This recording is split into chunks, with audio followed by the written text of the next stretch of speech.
Hi friends, welcome to up and down Tamil. இன்றைக்கி நம்ம சேனலில் ஒரு சூப்பரான சைட் டிஷ் ரெசிபி தான் பார்க்க போகிறோம். அது என்னன்னு பார்த்தீங்கன்னா, கொண்டைக்கடலை வெள்ளை கொண்டைக்கடலையை வச்சு செய்யக்கூடிய சன்னா மசாலா. கொண்டைக்கடலை கிரேவின்னு சொல்லுவோம், அதே தான் சன்னா மசாலா. ஸோ அதுதான் சன்னா மசாலா தான் இன்றைக்கி நம்ம வீடியோவில் செய்ய போகிறோம் ஃப்ரெண்ட்ஸ். ரொம்ப டேஸ்டியாக இருக்கக்கூடியது. இதை வந்து நீங்கள் பூரிக்கு தொட்டுக்கலாம், சப்பாத்திக்கும் தொட்டுக்கலாம், சோளா பூரிக்கும் தொட்டுக்கலாம், தோசை, இட்லி எதுக்கு வேணாலும் இதை நம்ம ஆட் பண்ணி தொட்டு சாப்பிட்லாம் ஃப்ரெண்ட்ஸ். ரொம்பவே டேஸ்ட்டாக இருக்கும். அவ்வளவு டேஸ்ட்டாக இருக்கக்கூடிய சன்னா மசாலா தான் நம்ம இன்றைக்கி செய்ய போகிறோம். இதுக்கு நிறையா இன்க்ரீடியன்ஸ் நமக்கு தேவைப்படும். அப்போ தான் அந்த சன்னா மசாலா வந்து நமக்கு டேஸ்ட்டாகவும் இருக்கும்.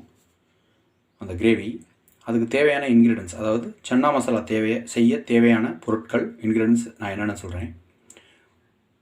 100 கிராம் வெள்ளை கொண்டைக்கடலை. அதை வந்து ஒரு 7 மணி நேரம் அல்லது 8 மணி நேரம் ஊற வச்சாச்சு, தண்ணியில் ஊற வச்சு எடுத்து வச்சுருக்கேன். அடுத்தது பார்த்திங்கன்னா, நமக்கு 2 வெங்காயம், அதே போல் 2 தக்காளி, நமக்கு தேவையான அளவு கருவேப்பிலை இலைகள், அப்புறம் சில பூண்டு பற்கள், அதே மாதிரி கொஞ்சமாக இஞ்சி, அப்புறம் ஒரு பச்சை மிளகாய். இது எல்லாமே நம்ம சன்னா மசாலா செய்ய தேவையான இன்க்ரீடியன்ஸ். அப்புறம் நம்ம சுவைக்காக தேவையான அளவு கல்லுப்பு எடுத்து வச்சுருக்கோம். அதே மாதிரி தேவையான அளவு எண்ணெய், அப்புறம் தேவையான அளவு தண்ணீர். இந்த சன்னா மசாலா செய்ய தேவையானது முக்கியமான இன்க்ரீடியன்ஸ் இன்னும் என்னென்னு பார்த்தீங்கன்னா, மசாலா பொருட்கள். அதுதான் இந்த சின்ன குட்டி கண்டெய்னரில் நான் வச்சுருக்கேன். இது பார்த்திங்கன்னா நமக்கு எல்லாமே ஒரு 2 ஸ்பூன் எடுத்துக்கலாம்.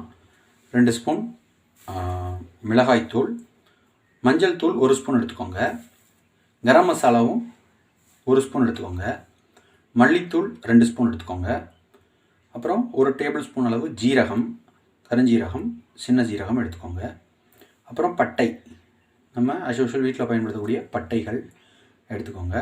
இவ்வளோ தான் ஃப்ரெண்ட்ஸ்.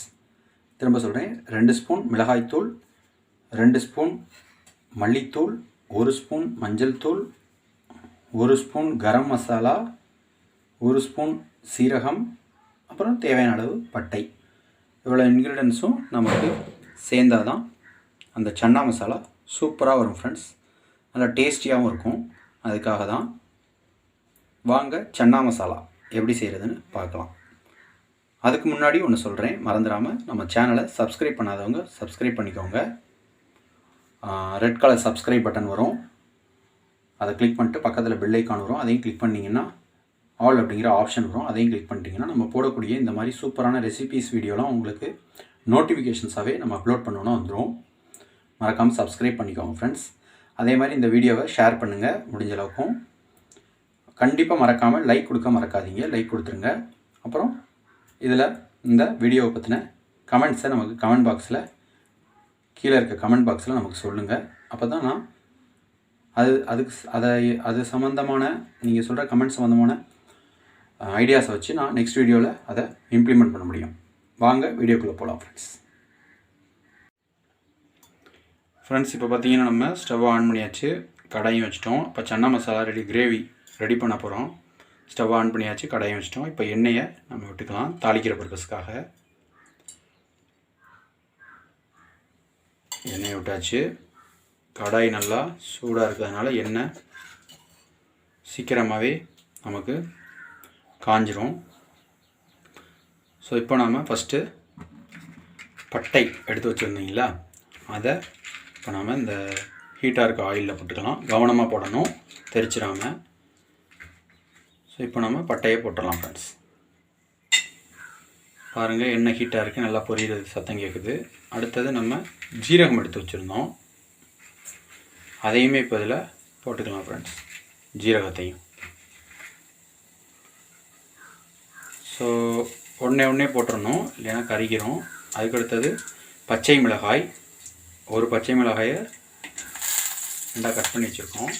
அப்புறம் இஞ்சியை வந்து தோலை சீவிட்டு சின்ன சின்ன பீஸாக கட் பண்ணி வச்சுருக்கோம், அதையும் போட்டுடலாம். அப்புறம் பூண்டை தோலை நீக்கிட்டு அப்படியே முழுசாக வச்சுருக்கோம், அப்படி தான் நல்லாயிருக்கும். ஸோ அதையுமே நம்ம இப்போ போட்டாச்சு ஃப்ரெண்ட்ஸ். லைட்டாக கிண்டிக்கலாம். ஸோ அடுத்ததாக நம்ம 2 வெங்காயத்தை நறுக்கி வச்சுருக்கோம். ஸோ அதை அப்படியே போட்டுக்கலாம். நம்ம இது எல்லாத்தையுமே இந்த பச்சை வாடை போகிற வரைக்கும் நல்லா வதக்கிடணும். அடுத்ததாக 2 தக்காளி, அதையுமே இதில் இப்போ சேர்த்துக்கலாம்.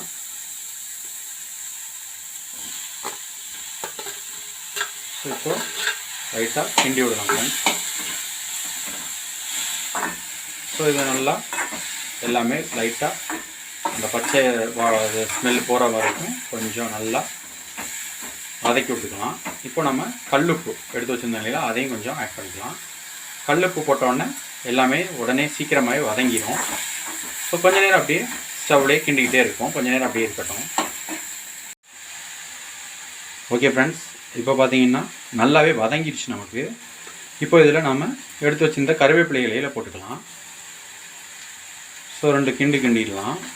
கிண்டிட்டு நம்ம இப்போ மசாலா பொருட்கள் ஒன்று ஒன்றா இப்போ ஆட் பண்ண போகிறோம். ஃபஸ்ட்டு வந்து நம்ம மிளகாய்த்தூளை இதில் சேர்த்துக்கலாம். ஸோ மிளகாய்த்தூள் நம்ம போட்டாச்சு. அடுத்ததாக மல்லித்தூளையும் போட்டுக்கலாம். அடுத்ததாக கரம் மசாலா. இந்த மாதிரி மசாலா பொருட்களை போடும்போது ஸ்டவ்வை வந்து சிம்மில் வச்சுக்கோங்க, ஏன்னா அடிப்பிடிச்சி கருகிரும். ஸோ அடுத்ததாக வந்து மஞ்சள் தூள், அதையும் இப்போ நம்ம போட்டுக்கலாம் ஃப்ரெண்ட்ஸ். ஸோ இப்போ வந்து பார்த்திங்கன்னா நமக்கு எல்லா மசாலா பொருட்களையும் போட்டாச்சு. ஸோ இப்போ நம்ம இதை நல்லா இந்த மசாலா பொருட்களுடைய அந்த ரா ஸ்மெல், அதாவது பச்சை ஸ்மெல்லு போகிற வரைக்கும் அந்த வெங்காயம் தக்காளி அந்த இன்க்ரீடியன்ஸோடு நல்லா கிண்டிட்டோம்னா கொஞ்சம் நேரம் அந்த ஹீட்லேயும் ஆயில்லையும் இருந்துச்சுன்னா அந்த ஸ்மெல் போயிடும். ஸோ மசாலா பொருட்களோடு அந்த தக்காளி வெங்காயம் சேர்ந்து இன்னும் வேகமாக வதங்கிடும். கொஞ்சம் நேரம் அப்படியே ஸ்டவ்லேயே இருக்கட்டும். அப்புறம் எடுத்து நாம் இதை கிரைண்ட் பண்ணிக்கலாம், அரைச்சிக்கலாம் ஃப்ரெண்ட்ஸ். ஸோ இப்போ பார்த்தீங்கன்னா ஃப்ரெண்ட்ஸ், நம்ம சன்னா மசாலாவுக்கு கிரேவி ரெடி பண்ணி அது ரெடி ஆயிடுச்சு.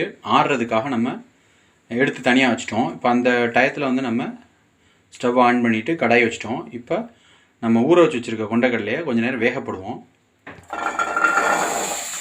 ஸோ கொஞ்சமாகவே தண்ணி ஊற்றுங்க, வேகிற அளவுக்கு. ரொம்ப தண்ணி ஊற்ற வேண்டாம், போதும். ஸோ இது கொஞ்சம் நேரம் அப்படியே வேகட்டும் ஃப்ரெண்ட்ஸ். ஏற்கனவே ஊறி இருக்குது. இது நல்லா ஹீட் வாட்டரில் வந்து நல்லா வெந்துச்சுன்னா இன்னும் சூப்பராக இருக்கும். ஸோ அதனால் கொஞ்சம் நேரம் அப்படியே வேகட்டும். அதே மாதிரி நமக்கு அந்த கிரேவி மிக்சரும் ரெடி ஆயிரும், ஆறிடும். அப்புறம் நம்ம அதை மிக்சியில் கிரைண்ட் பண்ணிக்கலாம். இப்போ பார்த்தீங்கன்னா ஃப்ரெண்ட்ஸ், நமக்கு அந்த கிரேவி ஆற வச்சுருக்கோம் கிரேவியை. அதே மாதிரி கொண்டக்கடலையும் கொஞ்சம் கொதிக்க வேக வச்சுருக்கோம். அதில் நம்ம அடுத்தது பார்த்திங்கன்னா இப்போ கொஞ்சம் கொண்டக்கடலையை மட்டும் ஊற வச்சதை எடுத்து இப்போ நாம் மிக்சியில் போட்டு கொஞ்சம் கிரைண்ட் பண்ணிக்கலாம். ஏன்னா லாஸ்ட்டாக நம்ம அந்த கிரேவியில் அதை ஆட் பண்ணும்போது இன்னும் திக்னஸ்ஸாக கொஞ்சம் கெட்டியாக இருக்கும். அதனால தான் ஃபஸ்ட்டு நம்ம கொஞ்சம் கொண்டக்கடலையை இப்போ மிக்சி ஜாரில் போட்டு கிரைண்ட் பண்ணிக்கலாம் ஃப்ரெண்ட்ஸ். இவ்வளோ போதும். இதில் தண்ணிலாம் ஆட் பண்ண வேண்டாம். இப்படியே நம்ம எடுத்து வச்சுட்டோம்னா லாஸ்ட்டாக அதில் ஆட் பண்ணும்போது அந்த கிரேவியில் இன்னும் கொஞ்சம் கெட்டித்தன்மை கிடைக்கும். அதுக்காக தான் ஃப்ரெண்ட்ஸ். பாருங்கள் ஃப்ரெண்ட்ஸ், கொஞ்சம் கொண்டக்கடலை ஊற வச்ச கொண்டக்கடலையை நம்ம எடுத்து மிக்சியில் கிரைண்ட் பண்ணி வச்சுருக்கோம். இதை அப்படியே தனியாக எடுத்து வச்சுக்கோங்க. லாஸ்ட்டாக நம்ம ஆட் பண்ணும்போது நல்லா கெட்டியாக இருக்கும், நமக்கு கிரேவி நல்லா டேஸ்ட்டாகவும் இருக்கும். இப்போ பார்த்தீங்கன்னா நம்ம அந்த கொண்டைக்கடலையை கிரைண்ட் பண்ண அதே ஜாரில் நம்ம இப்போது ஆற வச்சது நல்லாவே ஆறிடுச்சு. சூடாக இதில் போட்டு கிரைண்ட் பண்ணிடக்கூடாது, ஏன்னா வெளியில் அடிச்சிடும். ஸோ அதனால் நல்லா ஆற வச்சு அந்த மிக்சர் நம்ம மசாலா கலவையை இப்போ இதில் போட்டுக்கணும். நமக்கு ஏற்கனவே நல்லா ஆறிடுச்சு. ஸோ இப்போ இந்த மிக்சர் கலவையை நம்ம இதில் போட்டாச்சு. இதை நல்லா கிரைண்ட் பண்ணி எடுத்தோம்னா நல்லா பேஸ்ட் மாதிரி வந்துடும். ஸோ அந்த கெட்டித்தன்மையும் நமக்கு நல்லா டேஸ்ட்டாக கொடுக்கும் ஃப்ரெண்ட்ஸ். அதனால தான் இப்போ நம்ம இந்த வதக்கி எல்லா இன்க்ரீடியன்ஸையும் வதக்கி அதை நல்லா ஆற வச்சு இப்போ நம்ம கிரைண்ட் பண்ணிக்க போகிறோம். இதை நல்லா கிரைண்ட் பண்ணி எடுத்துக்கலாம் ஃப்ரெண்ட்ஸ். இப்போ பார்த்தீங்கன்னா நம்ம அந்த மசாலா மிக்சரை நம்ம அரைச்சிட்டோம், கிரைண்ட் பண்ணிட்டோம். நல்லா வலுவலுன்னு பேஸ்ட் மாதிரி இருக்குது. இதே மாதிரி அரைச்சி எடுத்துக்கோங்க நீங்களும்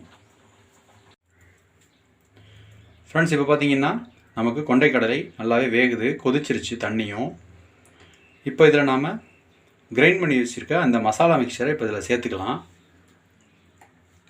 ஸோ பார்த்தீங்கன்னா நமக்கு அதோட சேர்த்த உடனே நமக்கு அந்த கிரேவி கெட்டி, அதாவது திக்னஸ் நல்லா கிடைக்கும், டேஸ்ட்டும் நல்லா கிடைக்கும்.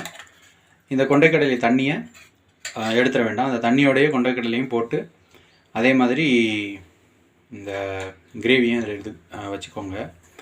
ஸோ நெக்ஸ்ட்டு பார்த்தீங்கன்னா இதை ஒரு கிண்டி விட்டுருங்க. ஸோ எல்லாம் நல்லா பரவலாக அந்த கொண்டைக்கடலை தண்ணி அந்த கிரேவி எல்லாம் மிக்சர் ஆகிற மாதிரி நல்லா ஒரு கிண்டிட்டுங்க. இப்போ ஃபைனலாக நம்ம தனியாக கொண்டைக்கடலையை கிரைண்ட் பண்ணி வச்சுருக்கோம் திக்னஸ், அதாவது கெட்டித்தன்மைக்காக. அதையுமே இப்போ இதில் போட்டு நல்லா கிண்டிக்கலாம் ஃப்ரெண்ட்ஸ். ஸோ அவ்வளோதான். இனிமேல் நமக்கு கொஞ்சம் நேரம் அடுப்பிலே இருந்து நல்லா வெந்துச்சுன்னா நமக்கு கொண்டைக்கடலை கிரேவி, அதாவது சன்னா மசாலா ரெடி ஆயிரும் ஃப்ரெண்ட்ஸ். ஸோ அப்படியே கொஞ்சம் நேரம் அடுப்பிலே இருக்கட்டும், நல்லா வேகட்டும் ஃப்ரெண்ட்ஸ். நல்லா டேஸ்டியான சன்னா மசாலா நமக்கு ரெடி ஆயிரும். நீங்களுமே வீட்டில் இது மாதிரி செஞ்சு டேஸ்ட் பண்ணி பாருங்கள் ஃப்ரெண்ட்ஸ். ஓகே ஃப்ரெண்ட்ஸ், இப்போ பார்த்தீங்கன்னா நமக்கு சூப்பரான நமக்கு சன்னா மசாலா ரெடி ஆயிடுச்சு. பாருங்கள் எப்படி இருக்குன்னு, கிரேவியோட இந்த பெரிய கொண்டைக்கடலையும் சூப்பராக இருக்குது. நீங்களும் இது மாதிரி வீட்டில் செஞ்சு ட்ரை பண்ணி பாருங்கள் ஃப்ரெண்ட்ஸ். எப்படி இருக்குன்னு கமெண்ட் பண்ணுங்கள். Thank you friends.